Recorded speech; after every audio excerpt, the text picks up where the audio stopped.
Something remarkable just happened, and it's not the missiles over Tehran, the burning ships in the Persian Gulf, or even oil climbing past $100 a barrel as the Strait of Hormuz slows to a crawl. The extraordinary part is this: the United States went to war, and almost none of its traditional partners joined the fight. Think about that for a moment. Saudi Arabia stayed out, the UAE stayed out, Qatar stayed out. Major European allies like Spain, France, and the United Kingdom also declined to participate in offensive operations. Nations that host American bases and maintain decades-old defense agreements all delivered essentially the same message: this isn't our war.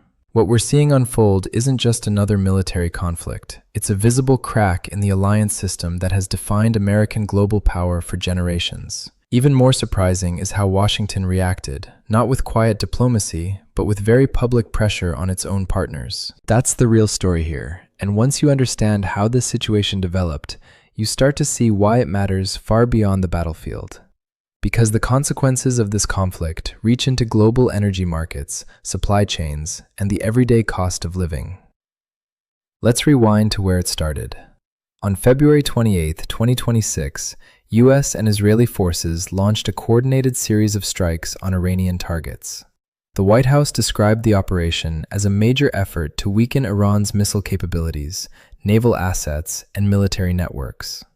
Among the casualties of those opening strikes was Iran's supreme leader, Ayatollah Ali Khamenei. That single event triggered everything that followed. What many reports overlooked is that key regional allies weren't consulted before the operation began. Gulf governments like Saudi Arabia, the UAE, and Qatar reportedly learned about the attacks at roughly the same time as the rest of the world. Then, retaliation began. Iran launched missiles and drones that struck infrastructure in the region, including Saudi oil facilities and a refinery in Bahrain. Suddenly, countries that had never agreed to join the war found themselves under attack. So instead of rallying behind Washington, they hesitated. Around this time, Senator Lindsey Graham appeared on American television and delivered remarks that drew enormous attention.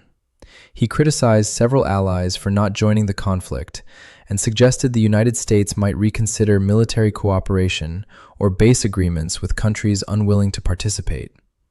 The comments were unusually direct. Graham questioned Saudi Arabia's commitment to mutual defense and even suggested relocating American bases from Spain if they couldn't be used in the conflict. Those statements created immediate political backlash in the United States. Commentators across the political spectrum questioned whether a senator should be issuing threats toward allied governments on national television. Even members of Graham's own party voiced concern. The episode highlighted something deeper: confusion over who was speaking for U.S. policy, and how the administration planned to handle relations with partners suddenly caught in the middle of a regional war. Meanwhile, Gulf governments were making their own positions clear. Saudi Arabia reportedly limited the use of its territory to defensive operations only. The UAE announced publicly at the United Nations that it would not participate in offensive military action.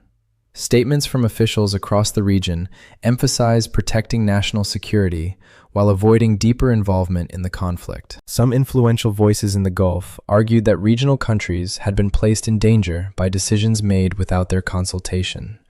From their perspective, they were being asked to fight in a war they hadn't chosen. Another dimension of the crisis involves the broader geopolitical chessboard. Reports from Western officials indicated that Russia was sharing intelligence with Iran regarding U.S. military movements in the region. At the same time, Ukrainian sources suggested they were helping American forces analyze Iranian drone tactics, which Russia had previously used in the war in Ukraine. In other words, the conflict isn't just a regional war. It's a web of overlapping rivalries involving major powers. Russia benefits from rising oil prices caused by the conflict. Higher prices increase revenue that can support its own economy and military operations. China faces a more complicated situation. Much of its oil imports pass through the Strait of Hormuz, so disruptions create economic pressure. But instability also pushes Gulf states to strengthen ties with Beijing as an alternative partner. That brings us to the economic reality driving global concern. The Strait of Hormuz is one of the most important choke points in the world.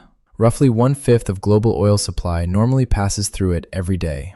When conflict disrupts that flow, energy markets react immediately. Oil prices surged after the fighting began. Governments released hundreds of millions of barrels from strategic reserves to stabilize supply, but the market remains volatile, and the impact extends beyond gasoline prices. Fertilizer shipments moving through the region have been disrupted. That affects global agriculture and food prices.